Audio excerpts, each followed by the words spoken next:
Hi everyone, welcome to the Fleece and Harmony Knitting and Crochet podcast. You're watching this on November 10th, 2023, if you're watching it on the day that it's been released. And this is episode 134 of our knitting and crochet and quilting and spinning and a whole list of things podcast. This is being recorded in our yarn shop in the Wallin MAL that is on our sheep farm in Belfast, Prince Edward Island. I hope you're all great today. Welcome to friends that have been joining us since the beginning and to new friends that maybe this is the first episode that you're seeing. So as usual, we will start with an update of what's happening around the farm, and then I will just do a quick shop update, and we'll get to the other regular segments. Today we cover a lot of different territory. We have something very special to show you in the section with the three of us when Simone, Betsy, and I sit together. And you have a little hint in the thumbnail. If that attracted you, you're going to see this beautiful piece that Betsy has made. And we have quite a good shop update, getting ready for gift giving time if you want to make a list of things that you want. And we will finish, as always, with the Harmony part, where we take a walk in Bonshaw Provincial Park, which is a park here on Prince Edward Island.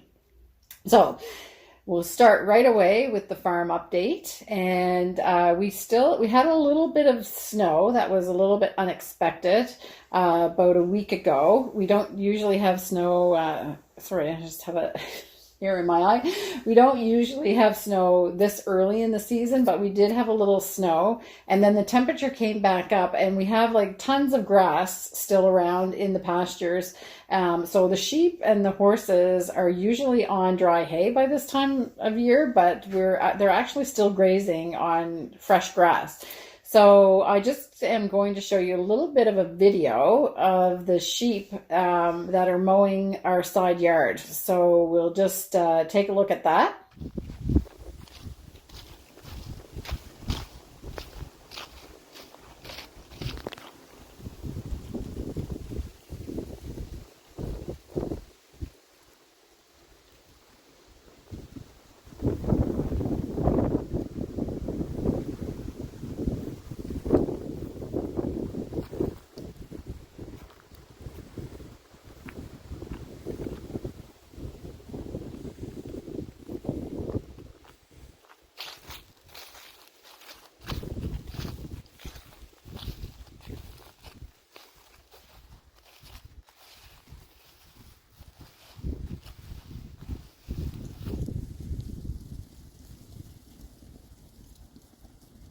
You can see that they're really skinny and they're enjoying the fresh grass. And it's this is a section that we usually mow, but we let it grow a little bit, and then we put around the electrical fencing so that they can enjoy the fresh grass. And there's a big mix of clover and different things in that little tiny field on the side of our house.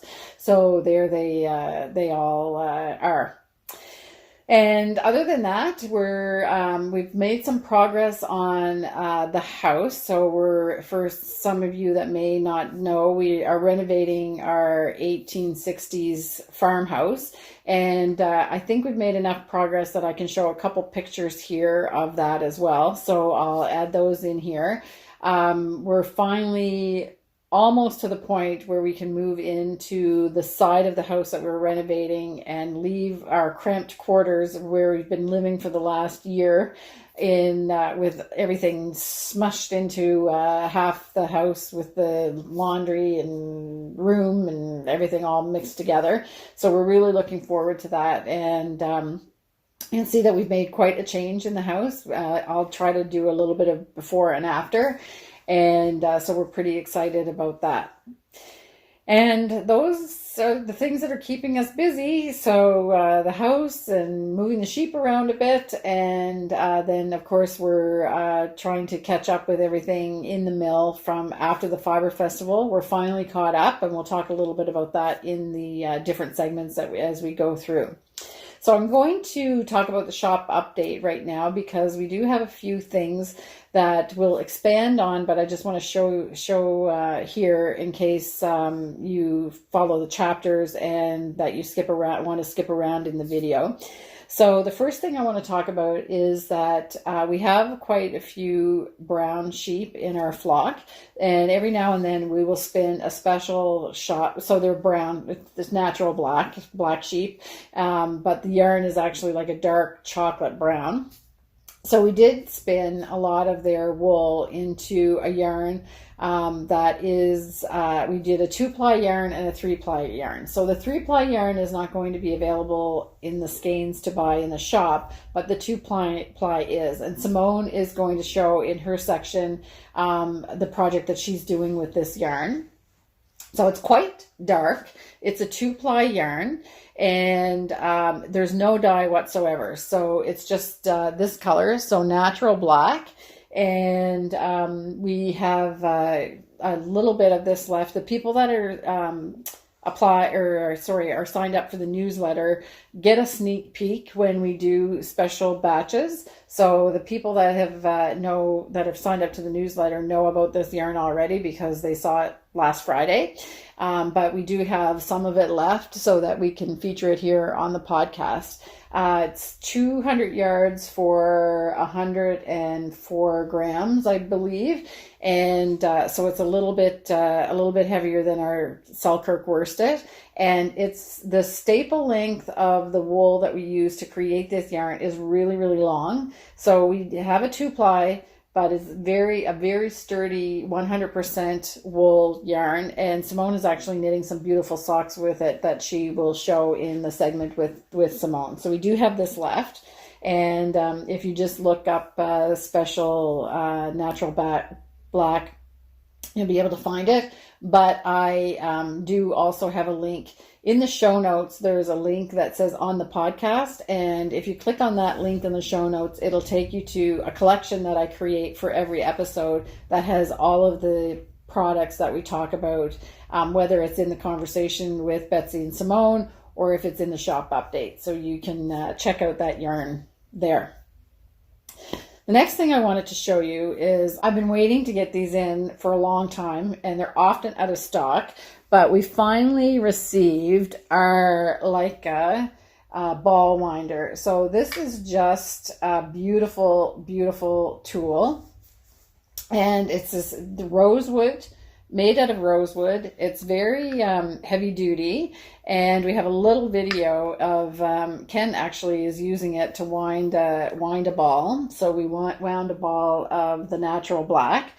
We are using the Swift that we've carried along for quite a long time. So the Swift is made by Fox Mountain Spindles, and that's a tabletop Swift. So that's the Swift that you see in the video, but the video is all about this beauty, and it's just gorgeous. It has a belt mechanism. It's got a little squeak in it. There is an oil that you can put on it as well that comes with it, and so we have some of these in the shop right now. So buy it for yourself or put it on your list. But I've been waiting a long time, as I said, to get these in, and we will be carrying them as a regular item now.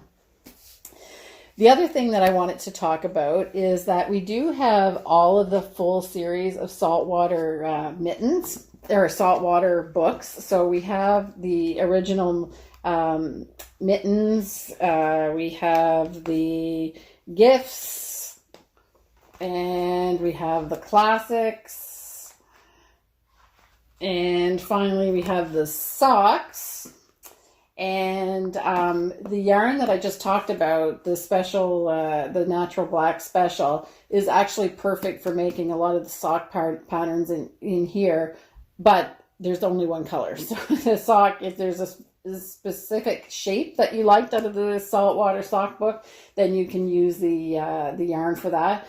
Or if you wanted to do a little bit of color work, you could use our Selkirk worsted with that natural black as well. So we sell these books individually, but we also have a special where we have all 4 of the books together called the series. So if you just put in saltwater in the search engine on our website, you'll find these books individually and as a collection. They make really great books, or really good gifts as well.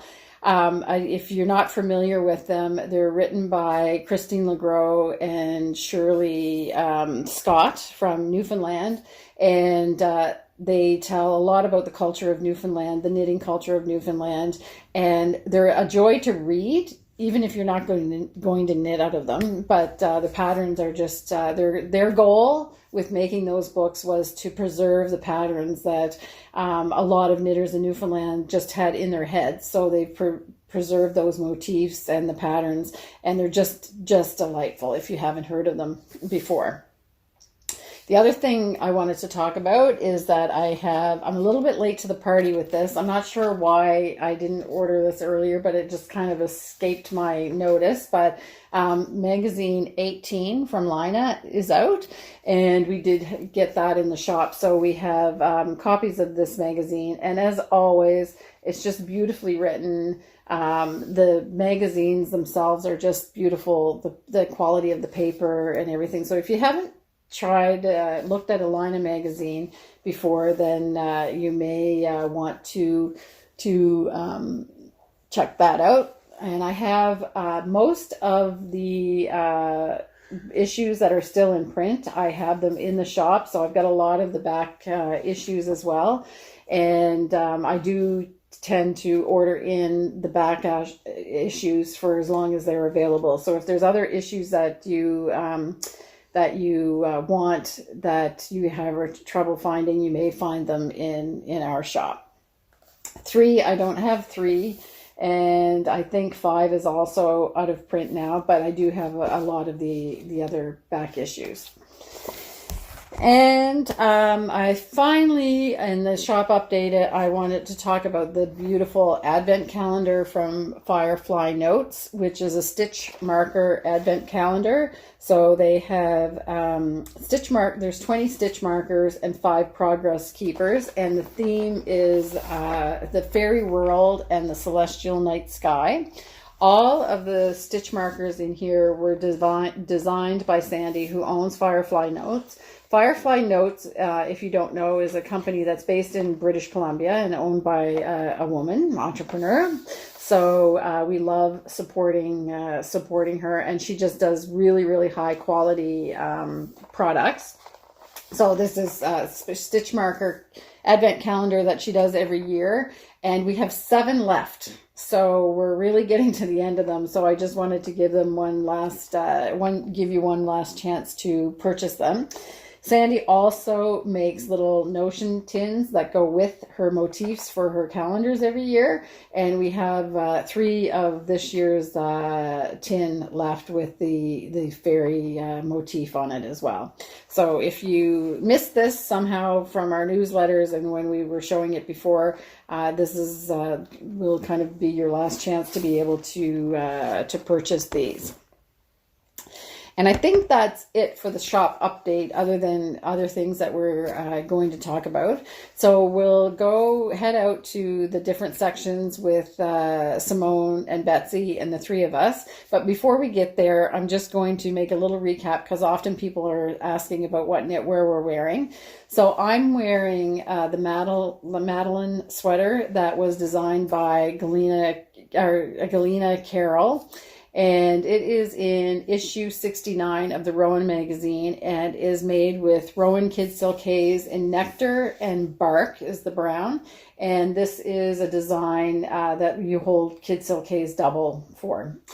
Simone today is wearing Paper Dolls by Kate Davies. So that's a beautiful sweater that you can check out on Ravelry from Kate Davies. And Betsy is wearing a design of her own, which was just kind of a creative process that she knit, and hers is knit in Briggs and Little yarn. So without further ado, we'll go over and check out what Simone's been up to. She's been pretty busy crafting, and she has quite a few finished objects actually. So we'll go and check that out. Hi, Simone. Hi, Kim. How are you today? Good, and you? Good, I'm good. So, what's new? A whole lot of crafting. Yeah. Okay, so this is going to be, I probably said this already in the introduction, but this one is going to go all over the crafting world. Yeah. This episode. So I think we should jump right in. Yeah. Because you have some finished projects. I do. It's not just the whip parade. Yes. No. So that's good. Yeah. Because another whip parade would be a little bit embarrassing. Okay. So where do we want to start? I don't know. Well, how about with the coastal drift mittens? Sure. So, because they're just gorgeous. I really, really love these. Yes. And I wish that you all could feel them. Yeah, I'm going to feel them. So these are the Coastal Drift Mittens by Menage, and they are knit in Diva's Desire, held double with Kitzel case. Yeah, they're gorgeous. They're so, I don't know how to explain how they make me feel. They're soft, they're silky, they're cushy. It reminds me of like if you had beautiful mittens like in the 1940s. Yeah. Do you know, I don't know why they do. It's just because they're not too chunky. Mm-hmm. They're not overdone. They're kind of dressy. They're classy. Actually, yeah, they're classy. Yeah. And it's just very reminiscent of like the shape of them, I guess it is. Yeah. So, yeah, they're and they beautiful. Were really, really fast to knit. Yeah.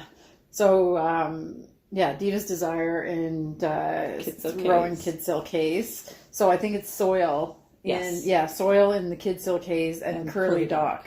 Yeah. So good job, Manal. These are gorgeous. Beautiful. And I can see more of these in the future. Yes. Yes. They're just gorgeous. Yeah. So that's complete. Yeah. So good job, Simone. But that's not all. You have another. This is the finished object part, so you'll see that I'm not saying anything about my knitting. I still have whips. Well, actually, I do have a finished object. Yep. Mostly. Is it kind of like mine, where it's mostly finished? Yes, it's mostly finished, but I wasn't going to say anything. But I'll have to be honest. So that coastal drift mittens, check. Done. Okay. Yeah. Next. We'll do tune. Tune. Check. Done. Yeah. Okay. So we're going to talk about this a little bit. We are. Okay. Yeah. So this is Tune, and it's from the Rowan Summer Treasures book. Mm-hmm. And it's knit in Summerlight 4-ply, in Pickle and Anchor Gray. Right. And I did a little bit of modification here. I just knit the body straight. I didn't add the shaping. And I knit the body longer than they suggested, which is good because I tried it on and it's a little shorter than I like. Okay. Yeah. So I just want to make, they didn't do shaping in the pattern, right? They did. You start off with X number of stitches and then you increase up. Oh yes, right. And I decided that I wanted It's been so long since I knit on mine, but I forgot. Okay, you're right. I decided that I just wanted to go straight down, and I knit at a slightly looser gauge than you did because I wanted it a little bit more flowy. Yeah. And I did find that this edge curls a bit. Yeah. So even though it's garter, yeah, it might not quite be long enough. Yeah. It's just, it's 4 rows, I think, right? Yeah. Yeah. So what I did, and I was afraid of this whenever I was sewing everything up. Right. So I started my mattress stitch right here. So above the gray garter band. And I stitched everything up from there. And then I did the gray edge separately, just in case it rolled after I washed and blocked it. Okay. I washed and blocked it, and it still rolls a little bit. Okay. So I'm thinking I might take out the... Yeah, I might have to do a little sweater surgery. Okay. Yeah. So doesn't really look like it's rolling now, but it's just freshly blocked, right? Yeah. So you can see that it looks like it's going to have the tendency to do that, though. Yeah. So, okay. So I didn't bring mine because I have done nothing on it. I didn't even remember that there was shaping, as you just saw. So with what I did, I actually did not do the garter edge. I'm doing a picot edge on mine. So it'll be turned up. And now I'm glad that I did that. Yes. I think you're going to have way more success with your edge than I am. Yeah. So this is according to the pattern. Yeah. But but you said that it's shorter. Yeah. And you're still not loving it. It's not the most flattering on me. On you. Yeah. Okay. And I don't know if that's because it looks really cute. It does. It looks very cute. Yeah. And I don't know if it's just me being fussy, which is entirely possible. Okay. Or if it's just not the best shirt for me. Right. Because I don't typically wear narrow stripes. And it was Betsy that said, hey, maybe it's the narrow stripes. And I thought that could be it, because I wear lots of yoke sweaters and things like that, but not the narrow stripes. So if it doesn't end up suiting me, I know somebody that will wear it. Oh, yeah? Yeah. Willow will eat it up. Oh, your daughter. Yeah. Okay. Yeah. So, all right. So, it won't go to waste. No. Then. No. Okay. Not a waste of yarn. So we're going to have Simone try it on for us, and we'll be the judge if it looks good or not. but you had the same kind of feeling with the rocket tee when you made that. Yeah. So I've seen the rocket tee on all sizes of people and all different shapes. And it looks so good. It looks so good on most people, but you didn't like it apparently. I put it on and I was really excited about it, and I look like a cave woman. Okay. So the rocket tee has the V-neck. Yeah. And then it's, did you just do cap sleeves, or what did you do with the I did sleeve? it according to pattern. And it's just kind of like an oversized boxy shape. Yes. And I don't recall what the sleeves were. I think it was just, a little bit of edging. Short. Yeah. Yeah. With I-cord around it, I think. Yeah, I think so. Did. Yeah. Anyway. Yeah. So she didn't like that. And when I saw her when I saw you talking about it, and so you said you didn't like it, I was like, I have seen hundreds of them. I know, and that's the way I felt too, because I think it looks wonderful on everybody that I've seen it on. Yeah. And then I tried mine on, and I'm like, it's not for me. No. Well, so it could be, and I can't remember if I saw a picture of you in that one. Probably or not. But no. Not even. No. Because I tried it on, and I was like, well, I'm really disappointed. Yeah. And it's nothing against the designer or anything like that. No. It's just, like I said, I've seen hundreds of them that look great. Yeah. And on all shapes and sizes of people. Yeah. So it's just my personal preference. Like, I don't wear V-necks either. Mm-hmm. And there's just something about a V-neck where I don't love the look of it on me. Yeah. Yeah. Well, so that's it. That's the way it is. That's why we knit. Yeah. So we can get the stuff that we want. And I understand the compulsion of, you see something that's a great pattern and you just want it. Yep. But you know it's not going to be good. Yep. So it's like eating something that you just know. Peanut butter Reese's Cups. Yeah. They're good, but they're not good for you. Yeah. All right. So it looks lovely, though. It does. Yeah. And it was an easy knit. Yeah. And if you love these narrow little stripes and cute little summer tees, it's probably for you. Yeah. Yeah.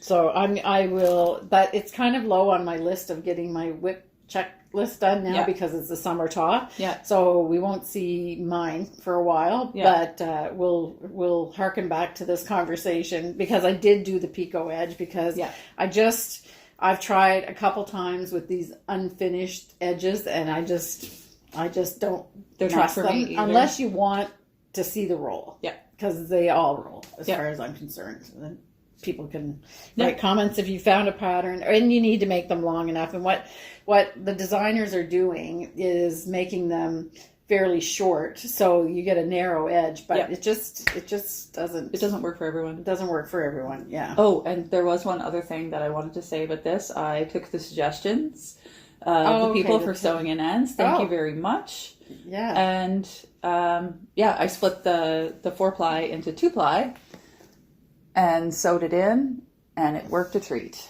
Yeah, it's really good. Yeah. Looks really nice. Okay. This fabric is delightful, though. It is. It's so drapey and lovely. Yeah. It makes me sad that it didn't work, but I don't know. It might be something that I could come back and do in a solid color. Oh, okay. And a little bit longer. Yeah. Yeah. Yeah. With obviously a different hem. Yeah. I know. There's something, I don't know. I think we kind of all are sort of the same. We like it. Like, we like certain things. Finishing. Yeah. Finishing is important to all of us, I think, Yeah. in our little group, because it is just the cherry on top of, it's like blocking. Yeah. People that don't block, I love a good block. I know. It's so satisfying. satisfying. And it's not that the garment is bad if it's not blocked, but the blocking just puts it's the extra 5%. Yeah. That's what I always say. There's 95% Yeah. and there's 100%. Yeah.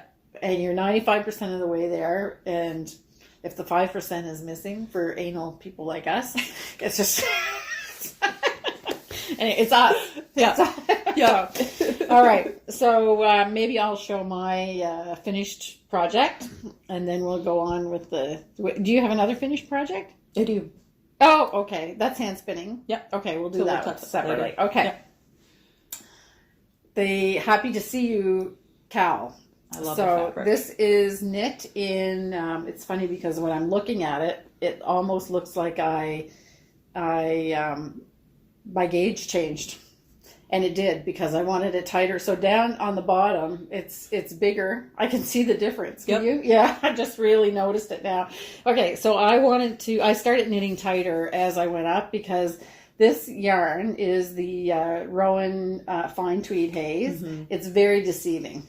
It's fine, like just slightly thicker than Kid Silk Haze, but it knits up fluffy. So your gauge, and I did do a gauge swatch. So this is actually a little bit bigger than the way yours turned out. So the pattern used that Simone wrote used felted tweed, mm-hmm. and it comes out a certain size, and this one just comes out bigger.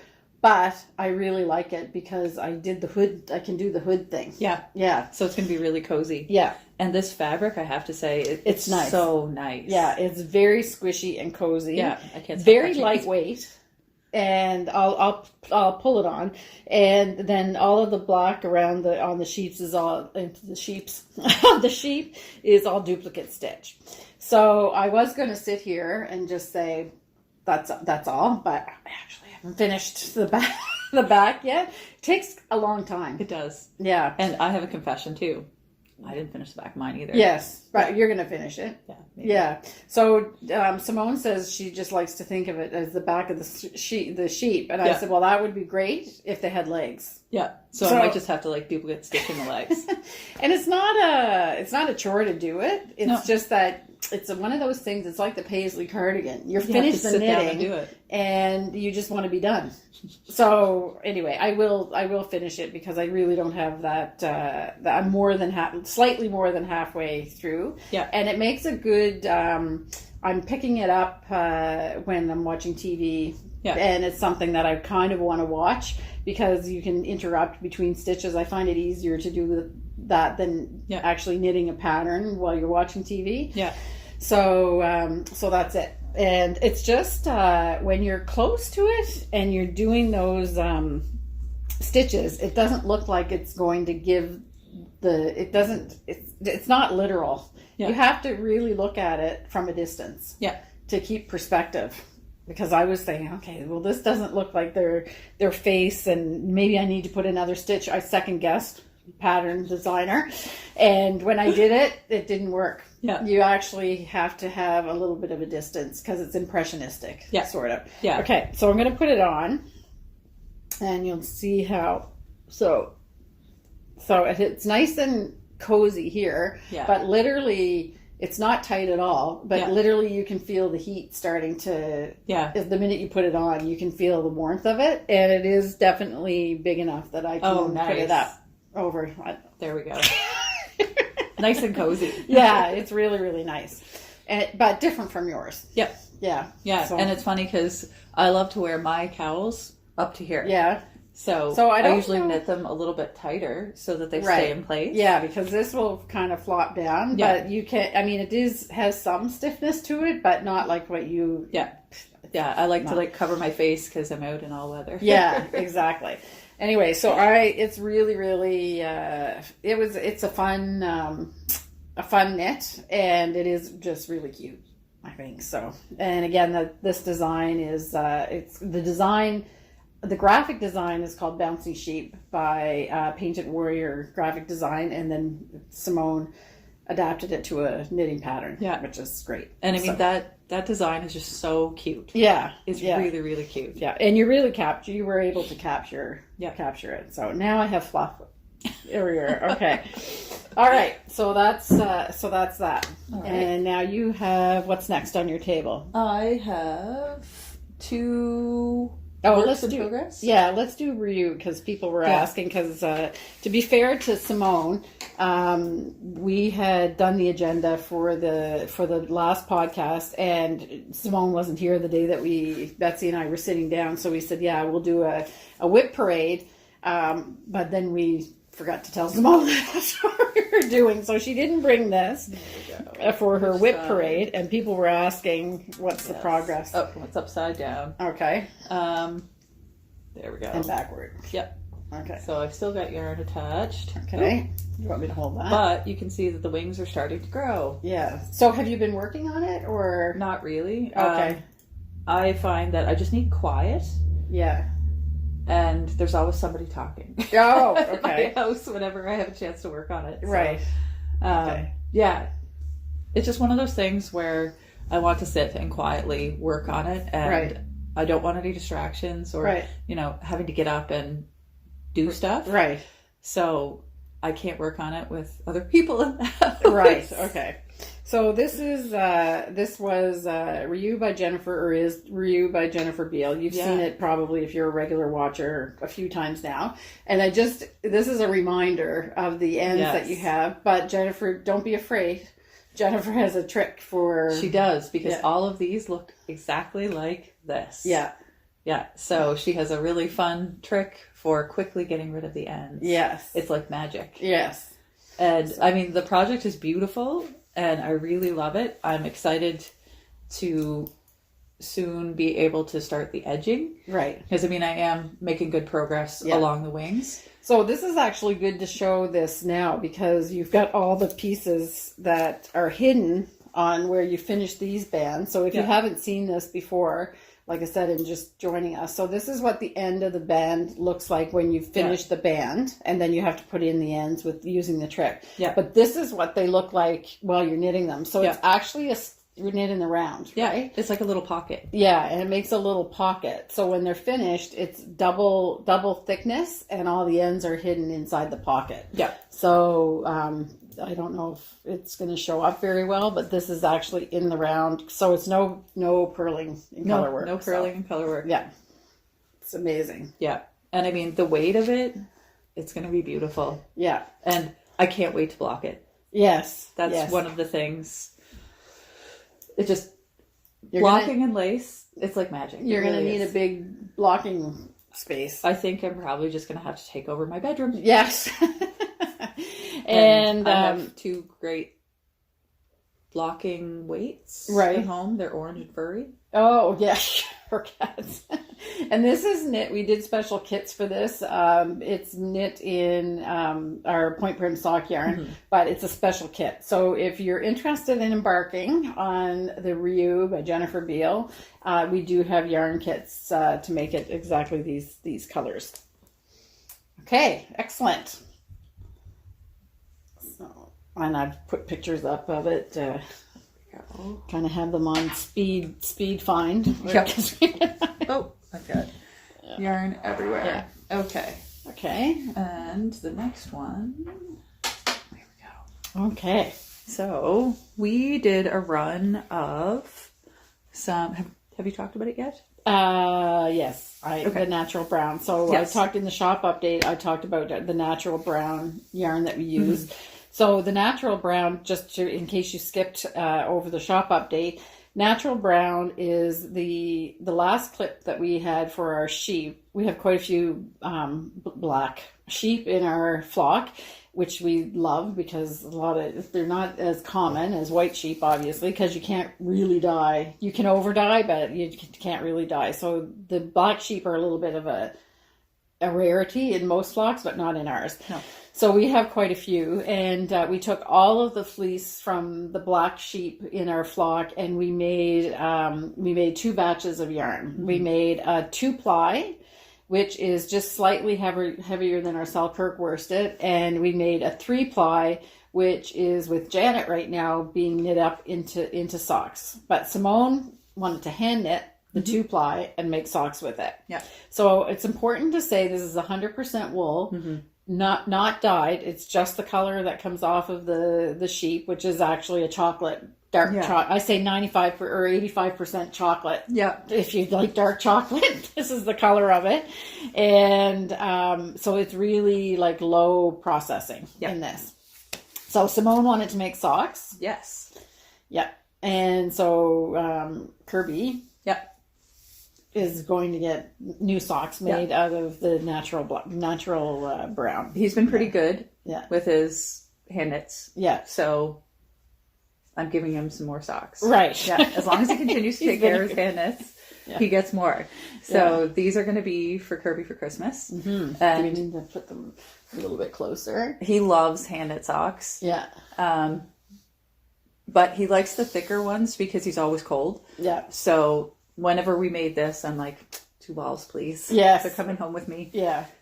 So it's going to take 2 skeins to make them? Probably 1.5. Okay. And his foot size is, do you know how many inches it is? 10 inches. 10 inches. Yep. Okay. Yeah. Yeah. So I will eventually make this pattern available free because it's going to be very, very simplistic. It's Kirby's size. Right. So here's the conversation this morning. I said, oh, is this your maritime sock pattern? Because Simone has a maritime sock pattern. No, because I didn't have the pattern so I just made it up. So I said, well, can we say it's a maritime sock pattern? No, it's actually different. So she just made up at a wrestling match, watching her daughter doing a new sock pattern. So I said, well, then now you have to write it. Yeah. Yeah. So it's a fairly simple sock. Yeah. It's got a little bit of 1x1 rib, 2x2 rib here, and then the slip stitch heel. And yeah, just nice and simple, and nothing girly like yarn overs. And I'm quoting my husband on that one because it's just really funny. It's like, do you want cables on your socks? No. Do you want anything interesting on your socks? No. What color do you want? Brown, black, or gray? Great. That makes it easy. Yeah. Yeah. So he would be happy if I knit him 17 pairs of these. Oh yeah. Oh good. Yeah. I'd be happy too. Yeah. So this is a limited edition yarn because we've spun it all up. So we do have yarn in skeins available, which is 2-ply. And if you're screaming at the screen because it's 2-ply, 100% wool, then what gauge is it that you knit? I knit these on 3 millimeters. On 3 millimeters. Yeah. So it's a thicker yarn than worsted. Yeah. Not like an Aran or anything, but it is thicker than our regular worsted on a 3 millimeter needle. So it makes a really nice dense fabric. And also I want to say too about the actual wool. The staple length was longer than we usually. It was really long. We almost couldn't spin it. Yeah, because it was really long. So that makes for a sturdier sock. Yeah, and there's a fair amount of twist in it. Yeah. So it doesn't feel like our Selkirk worsted whenever you knit with it. Yeah. But the finished sock, which hasn't been washed or blocked yet, because I only have one. Yeah. It's actually creamy. It's nice. It's very smooth. Yeah. And when you get the skein, what Simone is that, because I know you're all going to want to buy it, it does feel just a tiny bit ropey in the skein. Yeah. But we needed to spin it tighter because we wanted the durability. So we didn't have to spin it too tight because of that extra long staple length. Yeah. But we did spin it a bit tighter. But I actually thought she washed and blocked this when I touched it this morning, but it hasn't been washed and blocked yet. Just knit. So exactly. So, okay. Yeah, just have to knit the second one now. Yeah. You don't have a second sock syndrome, though, do you? No, you have no. I've already started the second one. Okay. Good girl. Okay, so that's I keep saying interchanging natural brown or natural black, but it's natural black on the website if you want to order it. So it's, and like I said, a special spin. Yeah. And then we will have available within the next couple weeks handmade socks that Janet is making. So those are made out of a 3-ply yarn. So they're just a little bit thicker than these, but she does it on her, I say handmade because she hand does it on her knitting machine and then does all the finishing by hand. Yeah. And we've had those socks in the shop now for quite a while whenever we have the natural black. Yeah. So, but those will be available as well. Yeah, if you get to them before our regular customers do. Yeah, exactly. So if you don't want to knit, then you can have something similar made by Janet with the same yarn, but treated a little bit differently for the machine knitting. So okay, great, excellent. Okay, and what else do we have? So you're not showing the chestnut this time because you haven't done anything. So chestnut is Simone's second entry into the... She's not really entering, like for the draw. I'm participating. Yes, a second project that she's participating with for the Marie Wallin Knit Along that's going on. Yeah. This was part of the Whip Parade the last time. So Simone is knitting Chestnut, which I'll show a picture of. And that's from the Wildwood book. Yep. And I'm doing the Walnut Tam, which is also from the Wildwoods book. So nothing has been done since the Knit Parade, or the Whip Parade. So I'm doing mine in Diva's Desire.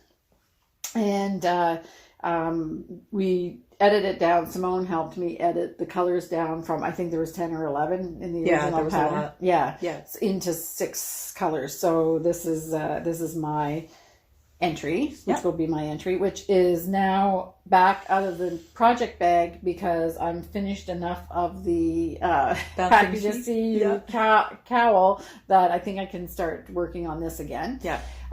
So why don't you tell us about the Marie Wallin Knit Along? Sure. Simone's in charge of managing that. So we're doing the Knit Along on Ravelry, and we have a thread where you can share tips and tricks, comment on other people's ideas, things like that. And then we have a finished object thread. So we have prizes, and in order to be eligible for the prizes, you need to post your finished project in the finished project thread. The finished project thread is a no chat thread, but please feel free to hit the love button so that you can, show a little support for your fellow crafters.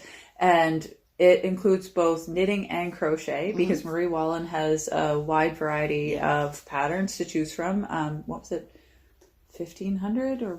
Oh, it was wild. The number of patterns she's got. Yeah. So there's pretty much anything you can think of. Marie Wallin has a pattern for it. Yeah. So you have from now, or I guess it was August 1st, wasn't it, that we started? Yeah, something like that. But technically from now, if you're just new and you want to join in, there's still plenty of time.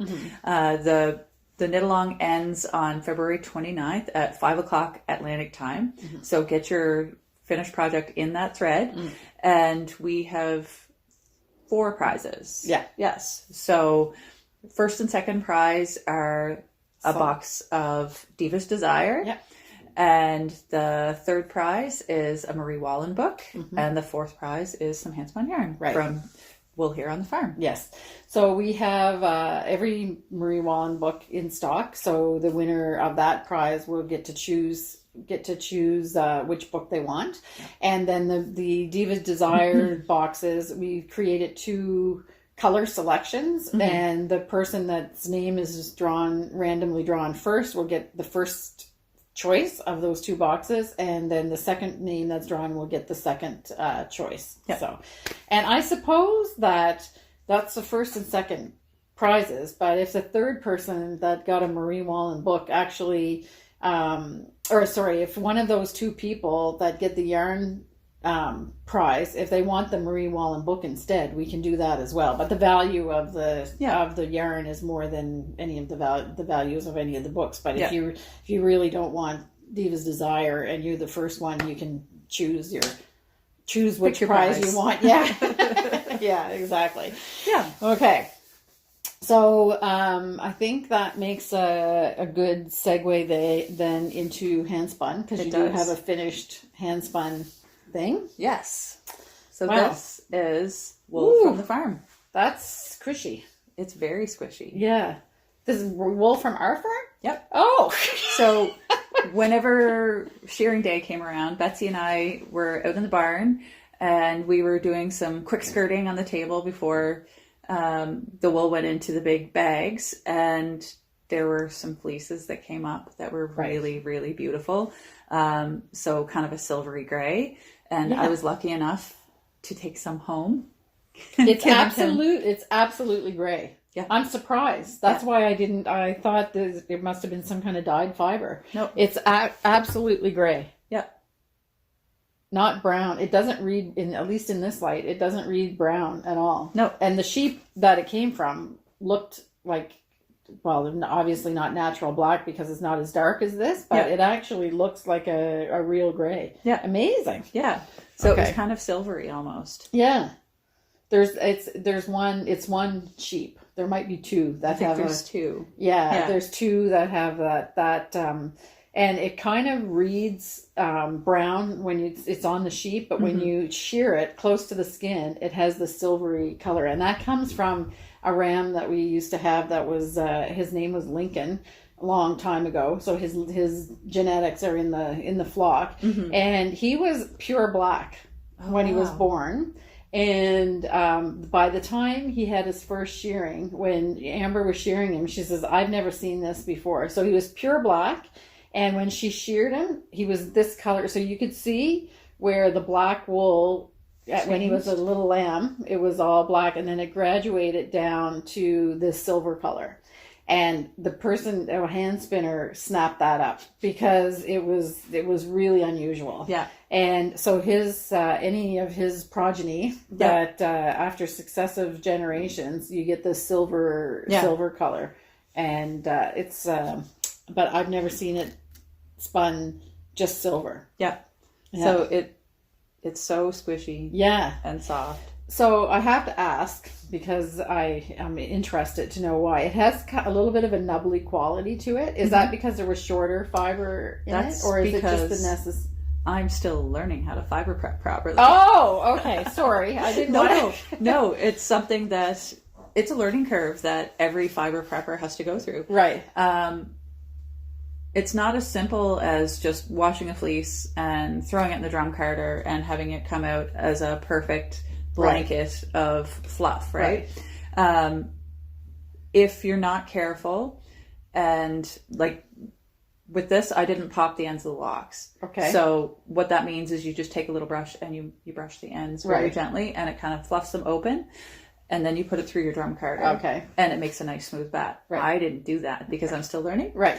So this is what happens. You get kind of the nubbly, tweedy texture effect. Okay. Yeah. So I would expect that this is something like when you start to learn to hand spin, thick and thin is really easy. Yeah. Because that's all you can do. Yeah. Thick and thin. And then you learn to be really fine, and then you can't do thick and thin anymore. Yep. If you like the thin yarns. Which is what happened to you and I. Yeah. So I'm sure you can still do thick and thin, but I can't. I try and I just get it's a mess. But I was an expert at thick and thin when I started. There's a trick to it. Yeah, exactly. But I have no idea anymore how I did it. So I bet you that this is kind of the same thing. Now you probably won't not pop the locks anymore because you like fine but it's really, really nice. And I'm really lucky because the team that I spun with for Tour de Fleece, we're all still chatting. And cool. They are amazing fiber preppers. So I am learning stuff all the time. And it's one of those things where you just get better and better the more you do it. Right. So yeah. Yeah. It's a lot of fun. And it is a learning curve. Yeah. Gorgeous. It up too. Yeah. It's a lot. It seems like a lot. It is. You have a lot of it though, right? I do. Yeah. Okay. So what are you going to do with it, do you think? I am not sure yet. Yeah. I'm going to spin some more. Yeah. Nice. But yeah, it's a very cushy, squishy yarn. Yeah. These really, they're really crimpy. Yeah. Yeah. Okay. And then I see you have your support spindles there. I do. Okay. So what's the update on? I finished the first half. Yeah. So let's see here. Oh, you're on spindle 3 now? Yes. So this is the first half. Mm-hmm. And now I'm starting on the second half. So these two are the first half? Yep. Okay. So we've showed a picture of this before, so I'll show the picture again, but now she's got another spindle. Yeah. So this is actually, you've got 4 spindles? I've got a few. You've got a few. Maybe more than 4 by the sounds of it. More than Okay. 4. So this particular one is by Fox Mountain, by Scott in Fox Mountain Spindles. And we sell them out as soon as we get them. Yeah. And we have more now. Yeah. But we are out of, there's 2 types of bowls that you can use. You can use your grandmother's broken teacup, which is what Simone uses. My mother-in-law's broken teacup. Or your mother-in-law. Or you can use an actual bowl, and you can. There's 2 choices: a lap bowl, which sits between your legs and you spin like this, or a table bowl. We only have the table bowls in stock, so that's we sold out of the lap bowls. So anyway, that's just a little plug for the. And you can't go wrong with Scott's tools. Yeah, they're gorgeous. really, really nice. Yeah, they're gorgeous. Yeah. So I'm getting there. Yeah. And it's funny, these have kind of taken over my spinning. Okay. Because they're just so convenient. Yes. I like the fact that I can just pick them up and my arms don't get tired. Yeah, you mentioned that. Yeah. So just pick them up and drop them off as I need. Yeah. Yeah. Great. So you're going to be back when the 3 of us talk. We're going to talk about another project that you like that is kind of the same thing, but with your quilting. Yep. And I see that you still have another pair of mittens on your table. I do. Yeah. So do you want to tell us what those are? Yes. This is vintage Fleece and Harmony. Okay. So these are little mittens. They're so cute. That I knit for the kids. I think it was just after the shop opened. Yeah. So some of the first yarn from Fleece and Harmony, they're a little scruffy just because they were really well loved and worn a lot. Yeah. But and they're a little bit felted. Yep. But the kids are a lot bigger now too. Yep. Yeah. But I can get it on my hand. But they're just cute. Yep, they are. Yeah. Yeah. So I don't know about your opposable thumb is a little bit hindered, but they're sweet. They look like they're little, I don't know, vintage. Yep. You can just hang them on the wall. Yep. Yeah, super cute. I found them the other day whenever I was getting all of our winter stuff out. Oh, yeah. And I had to take them in because they're just too cute. Yeah, they are very, very cute. Yeah. But there's no holes or anything in them. No. Like, they're perfect. Yep. Yeah. Just got wet and roughed up a bit. Yeah. And So, I have to say, my kids were really good to take care of their hand knits. Yeah. That's why they continue to get them. Yeah, nice. They're gorgeous. Yeah, cute. Thanks for bringing that in. They're sweet. Yep. All right. So I think that's it. Mm-hmm. Thanks. We'll see you later. All right. Bye. Bye. So that was great. I love those coastal drift mittens. They're fantastic. And it's always surprising to me when I see something different that's been made, even with the stuff that we do here. It's always a little bit of a delight to see how things turn out. So that hand-spun skein of yarn was a little bit surprising because I hadn't seen it while it was in progress. And it's wonderful to see how the creative process works, and when you're learning new things like processing the fiber by hand and things like that, what kind of things are discovered that are not expected maybe, or you try to improve them, but sometimes the learning part makes beautiful objects as well.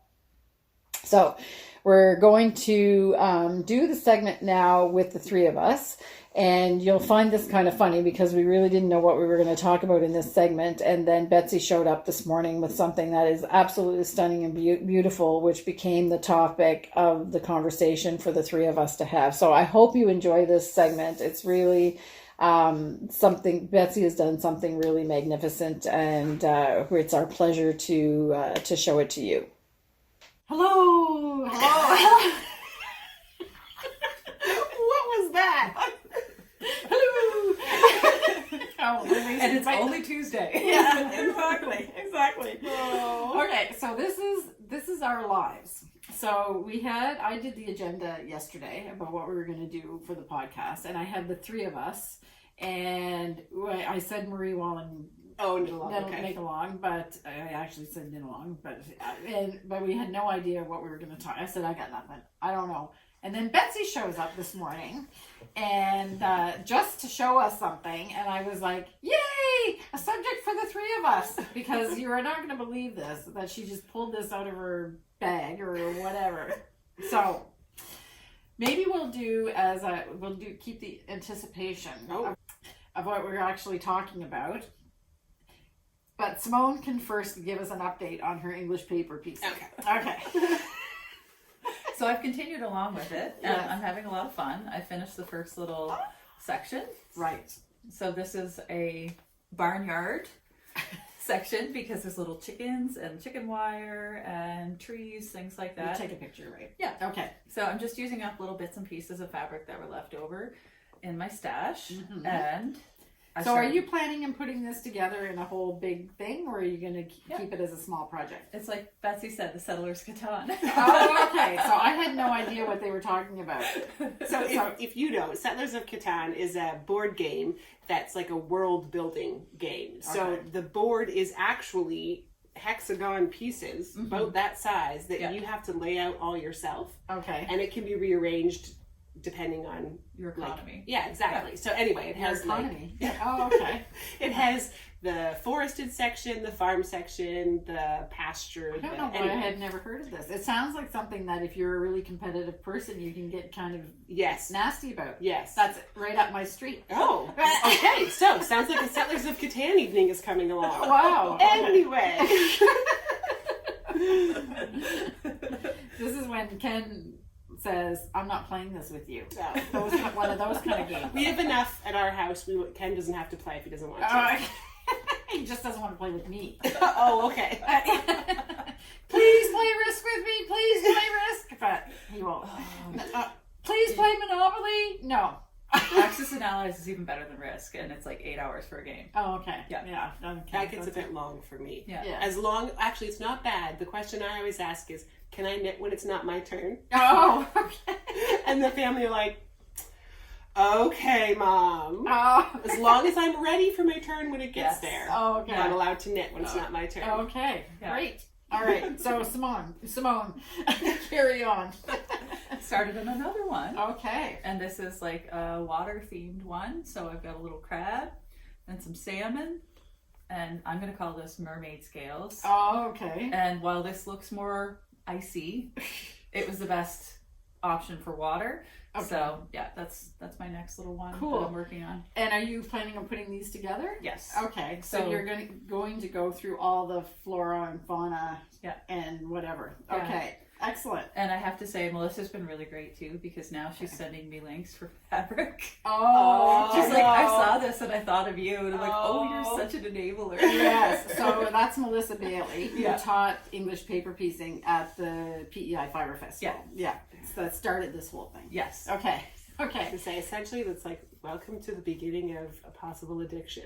Yes, exactly. So we've been talking about this. We had conversations about, do we invite an English paper piecer to the Fiber Festival? And we said, yeah, sure. It's something different. Like people that craft with their hands probably like that as well. Although we didn't want to tread too much on the quilting thing, because they have their own expositions and stuff like that. Yeah. And then Simone got the bug because we were talking about that, and she started. And all these conversations take place in the mill, and Betsy never said a word. I talked a bit to Simone about it. Okay. I knew she did a little bit of it, but I didn't realize. Yeah. So then this morning, she shows up with this. Oh boy. Okay. So this is a very busy English paper piecing, quilts, embroidery project. We'll get Simone to take. I'm probably not even in frame anymore. Sorry, folks. All right. So I made this, we're saying about 6 years ago now, I think. So I come from, my family tradition is quilting. What drew me to English paper piecing, and I think what you were saying, I think the connection that it can make sort of to the knitting, and aside from the fact that it's all textile art, is that English paper piecing can be done solely by hand. Right. You don't, I mean, any quilting can be, but a lot of quilting is done. If you're going to piece it, you machine piece it. Right. It just makes sense. Right. But the English paper piecing, there's just something about stepping back and doing it all by hand and sewing all those pieces together. So I think that might be the attraction. If you're a knitter and you love doing it on your lap, in your peaceful moment, no machinery, that's the draw. And it's you just have the pieces, it's completely Yes, portable. absolutely. Yeah, Right. and as Simone showed us, so she has her one section, and then she'll do another section, and then you attach those larger sections together. Right. So until sort of the very end, it's all very portable. Right. Yeah. So I don't know what to say about that. So it's a combination of embroidery. I did. There's a bunch of these. It's absolutely amazing. I know. It's Yeah. I was going to use the word magnificent, but amazing. Well, thank you, ladies. I mean, it's just something else. And Yeah. I was just like, I cannot believe that you just pulled that out of your bag. I was like, Oh, you're making me blush. I'm getting warm. So, yeah. Again, so because a lot of my crafting happened around, I worked with toddlers that I had around me all the time. I needed things that were easy to pick up and put down. right. And embroidery for me is very much that. English paper piecing is very much that. I didn't have the liberty to sit at a table with a sewing machine, not to mention when there was a pedal. I would try sometimes. Well, you want to have an attraction of 5 2-year-olds at your feet, push a pedal that makes something go. Yeah. And suddenly they're driving for you. Yeah. So that was my original kind of really draw to it. I could do it all on my lap. They could come and show toys, and we could interact while I was still doing it. So I actually just am trying to think about the best way to actually show this in all its glory, and I don't think we can actually do it while we're I think sitting we'll here. have to photograph. So Yeah. what I'm proposing, like we're just making this up as we go along. What I am proposing, if you don't mind, Simone also does all the photography for things that we need to Like little photos of and take do a it, slideshow? and I'm going to do a slideshow. Yeah, Sure. I think that's best. Okay, and you can tell me what kind of music you want. Oh, sure. Okay. Sounds good. And because I don't think it's really... You can't see all the treasures that are on this. I know, Like, and you can't see the bear. The bear is probably my favorite. Yeah, so... Yeah, but we were in the back looking, and we said, "Oh yeah, there's a bear, but look at that owl, or look at this." Like there is so much in this that I really don't think it does it. And there's a little mouse and mushrooms. So you guys are making me feel totally better, because initially, as I stepped back from it as the artist, I had all these ideas and I put them all together, and my brain, when it was done, said, "It's too much. It's too busy." No. But you're kind of making it sound like those I Spy books. Yeah, You know, it's it's like you get this discovery. really big page, and so then you can keep finding things. So that makes me feel better. That's how I'm going to view it now. More as like a seek and it's find beautiful. sort of idea. Yeah, like we just kept look. I mean, we had it out. We're late starting the podcast because we had it all spread out in the back, and we were looking at, oh look at this, and oh look at that, and then some of the motifs you use just the fabric, like the hummingbird is the fabric itself. Which, as you get further in, or Melissa probably talked about it with you with English paper, gets complicated to say 10 times. With this technique, is that you can do that. You can like purposely cut out a single motif on the fabric, like you did with your crab, and you show that off. So it's a way to bring the fabric itself into the spotlight. Right. Yeah. And then any quilters that are watching are going to know exactly what this is, because my grandmother did this motif. I love I can't this. remember. I can't remember the name of it. Yeah, someone tell us, please. So I love that. That is not the traditional English paper piecing, but you threw a little bit of that in too. Yeah, it's just unbelievable. And then I think what do you call that? I appliqued it on top, and then I did a little additional stitching. So there's kind of like some crazy quilt elements. I just put like everything I liked. All in one project. Sorry, I have my elbow right in your No, face. no worries. Okay, it's absolutely amazing. So we'll just play the slideshow. Sure. And you guys, so there'll be. You let me know what music, and that people now can look at that. Yeah. Okay.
So I don't know if we got it all or not, but that's really something. Yeah. So Simone's is going to grow, and we're going to look forward to There won't be embroidery on it though. Not yet anyway. I was going to say, but you're attracted to it, aren't you? I am. You've talked about it. Oh yeah. I think maybe Betsy needs to teach us how to do embroidery. Well, here's the thing. So I have never officially learned like official stitches for embroidery. So I've been seeing these kits online that you can get that are, what do they call them? Sampler learning ones, where they actually like you make art of the learned stitch. Right. And I'm really considering getting that. So maybe when you're ready to start, we'll have to both pick up one of those stitch teaching. Yeah. And then you'll give me like 4 years to complete it. Oh. As you go, just as you go. Anyway, it's just fantastic. So thanks for bringing that in, Betsy. Now, do you have anything else in your tickle trunk? Probably find things along the way. Yeah. I'm a cross stitcher, but if we get into cross stitch, you should see some of the cross stitch projects hanging in Kim's house. Oh. So who's holding out on us now? Yeah, exactly. That's what I know. Oh. Exactly. All right. Then maybe I might have to bring some of my cross stitch. So. Sneaky. We're all sneaky. But I think it's pretty basic compared to some of the other stuff that I saw. I mean, it's not. Okay, well, I'll bring mine and we'll see basic. Okay. And then we'll see Kim. And we'll You- know hers is not It seems basic. to me that you have a cross stitch project that we I never do. saw finished. Not that you haven't It's shown not it. finished. It's a personal one. Yeah. Yeah, it's not finished. Yeah. It's sitting there staring at me. Okay. And I'm like, I'd rather knit or do paper piecing right now. It's not one of your things, or right now. Yeah, right now. I have a light, so it makes it a little bit easier to see the the little holes. As you can tell, I'm really technical with this. Yeah. The little holes. But I find it's almost like staring at a grid, you know. Oh, okay. You see a little. Oh. Yeah, I guess we are headed into our darkest season now too. So evenings. Last night we had last weekend we had our time change again. Right. So I was noticing by 5 o'clock last night it was dark. Yeah, So, I know. Yeah. It just seems, we have to adjust. Yeah. And now Even at 10:30, I get hungry. 10:30. 10:30 in the morning. I get Oh, hungry. okay. I was Because like, it's really 11:30. I thought you meant 10:30 at night. I was like, okay, so eat something. 10:30 in the morning, I get hungry because you have to get used to that. Okay, now you're making me hungry. Okay. All right. Just don't put tomatoes on your lobster roll. Oh, yes, we just had a conversation about that before the camera started. There's two things that Maritimers are extremely particular about. Your seafood chowder and your lobster rolls. And your potato salad. Okay, well, that's I don't think that's quite in the same league, but maybe. But we just had a special guest from Rowan was here. Trish Malcolm visited the shop a couple. Well, it'll be a week and a half ago by the time you're seeing this, and I took her to a really, really good seafood restaurant because she loves oysters. So we went to a really, really great restaurant that we have downtown. But I don't eat lobster, so I never had the lobster roll. And it's a restaurant that's, I guess it would be considered uptown, not downtown, uptown. And she ordered the lobster roll, and they had chopped tomatoes on it. And I was like, "What is that?" And there's no excuse because the owners of the restaurant are local. So I have no idea. Where you don't do tomatoes on lobster rolls. Anyway, is that because it clashes with the pink or what? I don't know, but it's just not done. It's actually all about the lobster. Yeah. And there's a very particular bun that you have to have. So a lot of people get the bun wrong. It has a little crust on the outside. Well, it's a I don't know what kind of buns they're called. I'll try to look it up and see if I can find if there's actually a name, but it's very particular. So the bun has to be that type of bun. It's like a split roll. I think they call it a split roll. Yeah, it's like a slice. Slice. It's sliced on top. Not like a burger sandwich. No, it's sliced on top. It's long for like a sausage or a hot dog. And it's sliced on top. And you have to do that a particular way with butter on the sides and toast it, like lightly toast it with butter. Then the lobster goes in. You can do a little bit of creativity with the mayonnaise or whatever the sauce is, but not too much. Mm-hmm. But that's it. Lobster and the sauce. There's nothing else. There's no lettuce. There's no tomatoes. It's just all about the lobster and the bun. Yeah. Okay. And if you don't get that right, I don't know. We're not saying you're not allowed to stay. So it's a really, really great restaurant. They have a lot of really great things, but she was shocked at my reaction. I don't even eat lobster rolls, and she was a little bit shocked at my reaction when I saw the lobster roll come out. I said, "What? Is that a tomato on a lobster?" Anyway, dear. Luckily it wasn't one of my favorite foods. But so now we're going to hear all about the Maine lobster rolls. Maybe they're different. Maybe the tomatoes crept up from Maine. No, I don't know. I have no idea where it came from. Folks, don't get mad at me. I know nothing about lobster rolls. I'm trying to think if I've ever even eaten one. Okay. So don't take anything from me. And on that note, we'll say goodbye for the three of us and thank Betsy for bringing her piece of art, because that's basically what it is. Yes. And making us all feel like we're just That was not my intent. No, I know it wasn't your intent, but I was like, some days you can and you go, yeah, I got this, and then she just pulls it out. I can't believe it. Anyway, all right. So thank you. It was really something, and I hope you enjoyed the slideshow of it, because it's really. I find it's really great to have friends, and then you find out all these little hidden secrets and talents and everything. And I'm blessed to have two friends that continue to surprise me all the time. So it's great. Anyway, we'll talk. We always say goodbye, but I know. Now we're going to do another segment after this. Okay. Bye. So that was a bright cheer up of sunshine. That quilt is just amazing. And I hope you enjoyed the slideshow showing all the detail of it. So now we'll go to the segment where Betsy and I discuss her projects that she's doing. So she's continuing on her, we're calling it the Norwegian sweater. That was the kit that she purchased from a farm in Norway when her and her husband were on their holiday. And we have a conversation about knitting techniques and things with the Sycamore Cardigan that's getting close to the finish line. So I hope you enjoy this. Hi, Betsy. Hi, Kim. How are you? Good. Good. Well, I mean, I have to be totally honest. If I sound a little nasal, it's because I am. I'm getting over head cold. So. Right. So Betsy was off last week. Yeah. Resting. So, are we all caught up on the orders? We're getting there. Do we need to apologize? No, not anything that you've done. No. Yeah. We do need to apologize, but it's not because Betsy was not there last week, because she got all caught up already. Yeah. But I had to send out a search party for my Rowan order. Where did it go? Yeah, so it's on its way. By the time this is aired, we should have it, because they did find it in the warehouse and ship it out. So it should be here certainly by the time this is airing, I'm hoping. And basically, once that box gets here, there's 3 or 4 the box goes out the door. Yeah, exactly. So we're all prepped. So if your order is late, because lately we've been really, the orders don't sit in the back anymore for more than 2 or 3 days, even if we have to dye stuff, because Betsy's very well organized. And so this is a bit unusual, but it's coming. Yeah, it's coming. Okay. So what are you going to show us today? So while I was off, I wasn't so sick that I couldn't knit. Of course not. Right. But I knit in smaller times of increments, maybe. So I have my Sycamore cardigan for my daughter that I've been working on. Mm-hmm. It is out of our Selkirk worsted on spruce, which I'm dyeing a lot lately, because we showed it as one of our Christmas colors. Right. So this cardigan is right on trend, I guess you would call it. Right.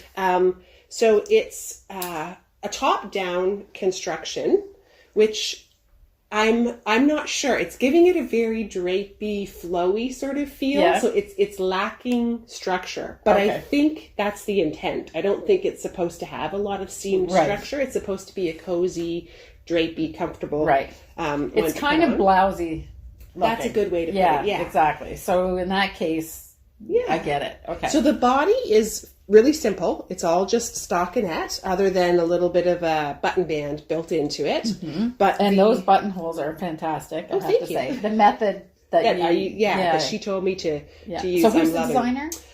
Oh no, You were Cozy Knits. Okay. Yes. Yeah. It's been a while since I looked at the title of the pattern. Right. So I finished the first sleeve. Well, finished the first sleeve. I didn't bind off because my daughter's getting old enough. She has a bit of a life of her own. She wasn't home till too late last night. So I only tried it on her this morning, and we agreed it is the right length, but I haven't had time to actually cast it off.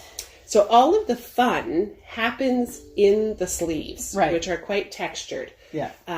So we'll get Simone to take a close-up picture. Oh, look at that. I'm going to have to catch that. So you do, at the sort of the challenging part for me, because it's seed stitch stockinette, the new pieces for me were the Estonian braid, which is the vertical or horizontal knit, depending on how you hold it. So, well, I don't know if you can see that. So she has a series of those, and then these little things called noops or nups, or I think here we call them baubles. But she has small baubles and then large ones. Okay. So these small ones are really frustrating to do. Okay. Because... Tell us about it.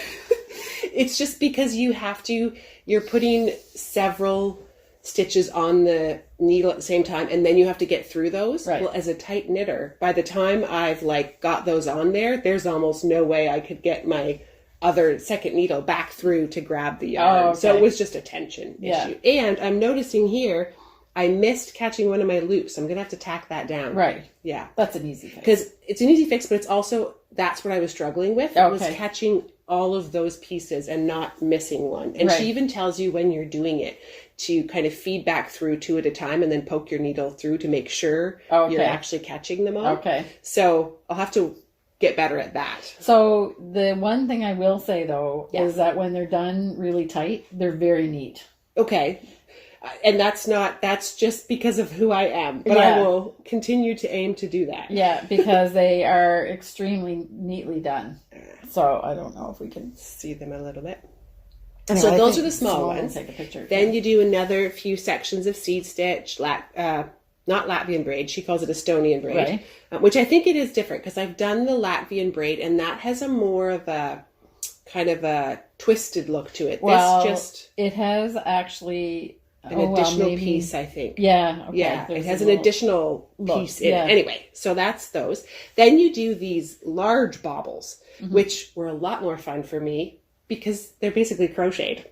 Oh, okay. Or, you use a crochet hook. So you hold your needle and your crochet hook together, wrap around however many times you're going to make your bauble, and then you just use the crochet hook end to grab your working yarn and pull it back through. So that, for me as a crocheter, felt really easy because I've made many baubles with crochet. They're really nice too. Yeah, so they're fun. They're a little bit more they're upright. Yes. And I think here there's, I can't remember how many stitches, but maybe 4. Here there's 12 wraps. Oh, wow. Yeah. Okay. So you get, and she talks about, depending on the weight of your yarn and how big you want the bauble, that's how many times you'll wrap. Oh, okay. Yeah. Well, they are stunning. Yeah. Yeah. And in the pattern, each of the little techniques, the Estonian braid, the small nups, the larger ones, she has links to videos right in the pattern. So that's nice. You don't have to go find the technique yourself. Okay. She has the ones she used. Yeah. So it's beautiful. And you were talking a little bit about the color of spruce because of the hand dyeing. So the other day when we were chatting. Yeah. So I think it's worth it to have that conversation. Sure. I'm going to show the back because you're going to be able to see what Betsy's going to talk about. Yeah. So as you can see, there's a lot of variation in this particular color, and our yarn has tonal. I love that. That's part of, to me, what gives it life. It makes it look like light is flowing. So even a plain stockinette doesn't look like a plain stockinette. Like a block of color. Yeah. However, the key to this is to alternate your skeins. Right. With doing that, not only within the same dye lot does it give it a much better continuity, I was able to get away with, because I used this from a different project, so I hadn't purchased enough yarn. So I had to dye up a second batch. And even though I try to be as precise as possible, pH level, rain levels, the water changes can just slightly change the color. But I was able to get away with it by doing alternating skeins, putting in a whole different dye lot in this sleeve. Okay. And Kim, could you tell me where I started with the new one? No, no. It is actually partway through. So somewhere about, I think it was here, I started with a new dye lot. Okay. By and then alternating that, those two skeins right. that are from the new dye lot, it blended in just fine. Okay. And in this case, all the texture is helping in my favor too. Yeah, good. Okay. So that just leads me to another little comment, because the reason why Betsy and I were talking about this is that all of our yarns are basically hand painted. Yes. So even if it's a solid, it is hand dyed in small batches. The biggest batch that we can do and get any kind of consistency is 12 at worsted and 10 in Aran. Usually. And even now I've dropped down to 9, just finding I was struggling getting it even in that same dye lot. Right. Yeah. So you need to be prepared for that. When you order our yarn, even the solids are tonal. Yeah. And this is what they turn out like. And you can see it in everything that you make. So it's really important that you alternate. The other thing that's really important is that you have the amount of yarn that you think you're going to need. And if you have to buy an extra skein to make your thing, like just to be, if you're not sure about your gauge or whatever, then do it in a hat afterwards, because it's really, really hard for Betsy to try to match those exact. So we have a customer that right now is in a little bit of trouble because she bought, and the variegateds are even more challenging. Yeah. So this is a solid.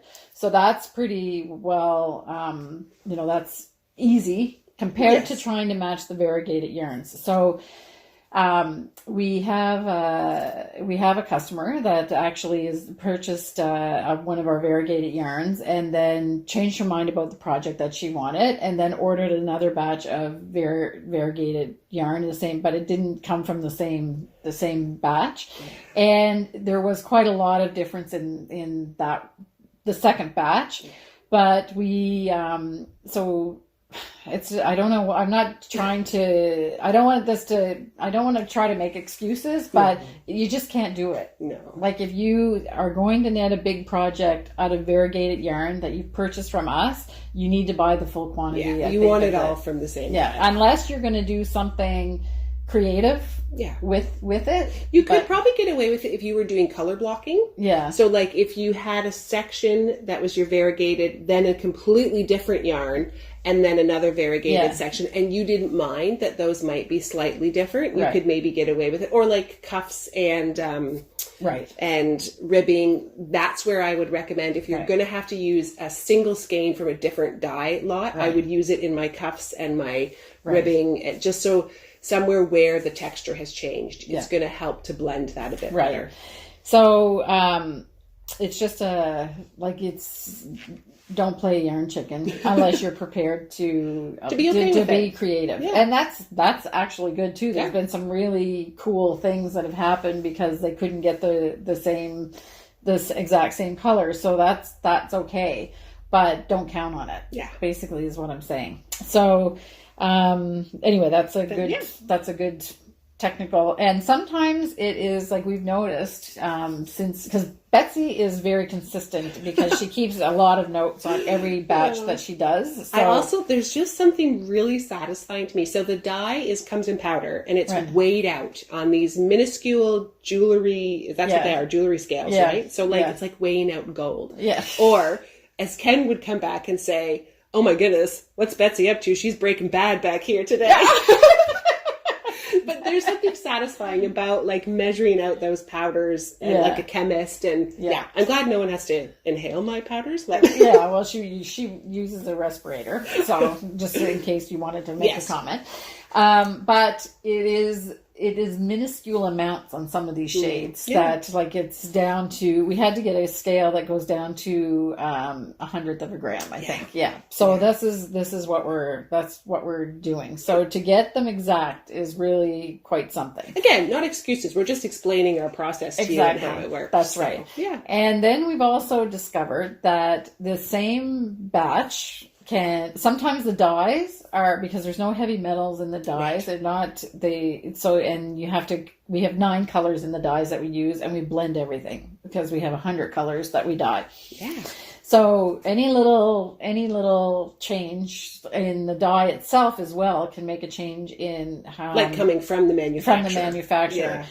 because to keep them heavy metal free, they sometimes have to change some of the ingredients, and they strive to get the exact same color, but it doesn't always happen because they have This is the natural world. That's right. It's right. And we've even discovered that with all the rain like we had this summer, that if we have a well, so our skeins are dyed with well water from our farm, and the pH changes depending on how long ago it rained, or if it rained yesterday or whatever. So those are all variables that make our yarn unique. I think that make our yarn beautiful, and to me it just adds to the story of what they are. The farm yarn, the well water, just the romance of our yarn, I think is what I love about it. Exactly. Yeah. But if you're looking for, complete like a color block of very consistent color with no variation. Yeah. Bye, Rowan. In the same dialogue. Yeah. That's right.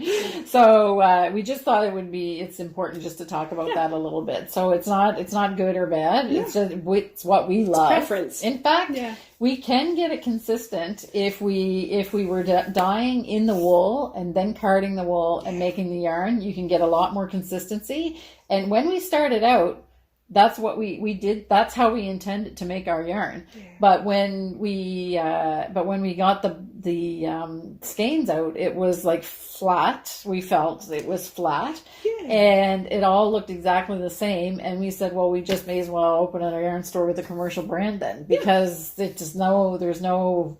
It could be anything. And we're a shop full of personalities. And I think we want our yarn to have personality too. Yeah, exactly. Yeah. So, knowing that in some cases you want pure consistency, or in other cases you want what we consider a more life to your stuff, and we're biased completely. So full disclosure, we love it.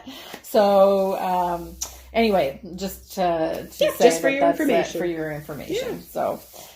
So that's that one. And it's close to being done. And I'm so funny. It's kind of, I don't know if it's a vanity thing or a pride thing. So the push to get this done is there was a couple ladies at church on Sunday that some conversation was happening. They're like, you knit that? Not this project, but something else. And I was like, oh, I want to get this one done so she can start wearing it and showing it off. Who doesn't like a little bit of oh my goodness, you knit that? Yeah, right. Yeah. So there's the motivation to get it done. Yeah, great. Okay, so you? Well, I don't have much to show because I haven't done anything. Okay, and you're doing monogamous knitting. Yes, right now. I'm not mosaic knitting. Not the technique mosaic, but the way that Betsy described, which people loved.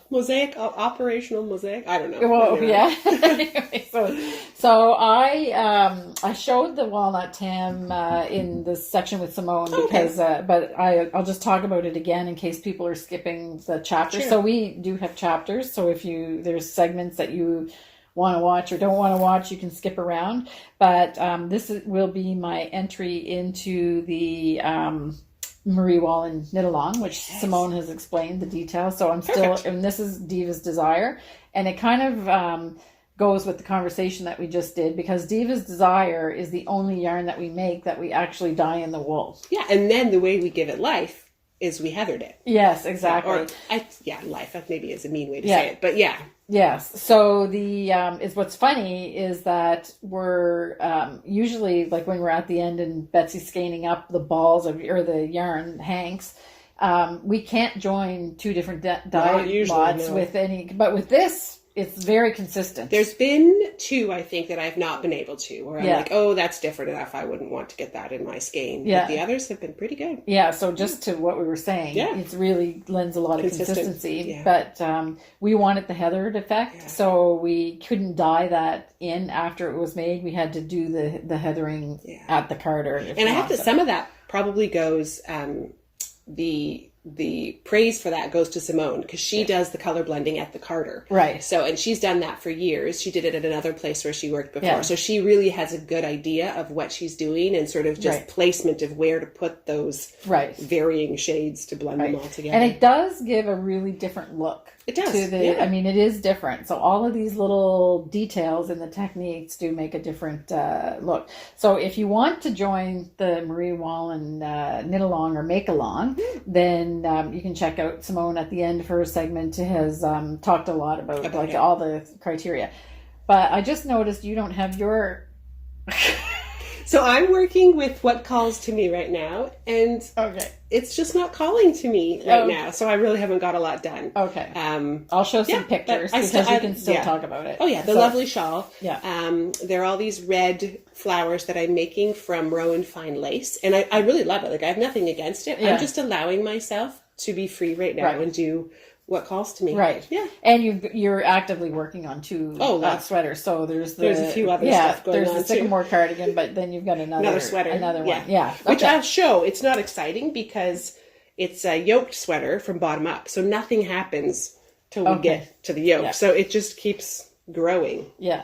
I do have a question for you though. So I did put it on. I said I was going to extend my cable a bit. Right. To give myself some more working space, which is great. I still find it really fights me to want to curl back. Yeah. Is that like, why does that happen? If you know, I don't know if there's like a bias that I'm creating in the knitting, the way I knit, or... Usually when you're having a bias, you can actually see it in the stitch. Okay, I don't think we're... But they look perfectly even, so I don't think... But I think this is just sturdy yarn. Yarn. Which is fine, and I'm okay with that, and I recognize that. Yeah. But so that's just another element to it. Yeah. So it's not really causing me problems or anything. My hand just has to... The hand holding...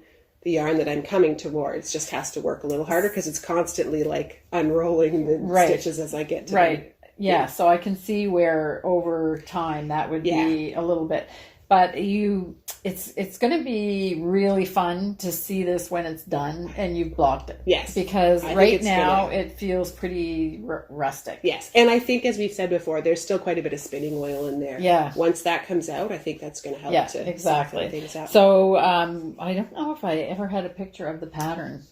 I don't have it here today, but I will be conscious to bring that for next time to show. It's because it's literally just I just have a piece of paper. It's not a digital thing. No, so but we'll just have just to a picture of the finished design. Finish, and because that design was done, you bought it from a farm in Norway when you were there, and that's a pattern that she had, an independent pattern. And I don't think she did not direct me to Ravelry at all, so I don't think it's there. That's where I was going. So it came as a kit, and I think her pattern is included in the kit when you buy it at her aunt's shop. So it's very hometown kind of thing. That's great, which is why you wanted to do it. Yes, exactly. Beautiful. Yeah. Okay.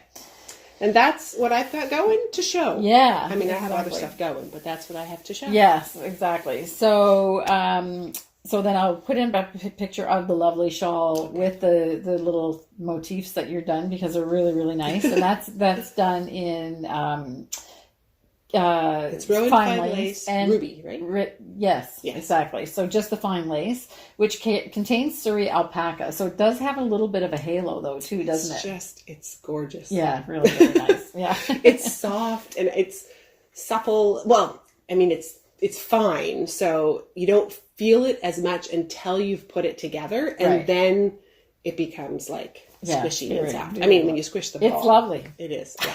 The shawl is lovely, and I mean that's the great thing about Marie Wallin is she's a real multitasker. She has all those patterns, and then sometimes she combines knitting and crochet, which is really interesting. Been brave enough to try that yet. Someday I might have to, but I don't know why I feel daunted by it. Well, I don't know why either.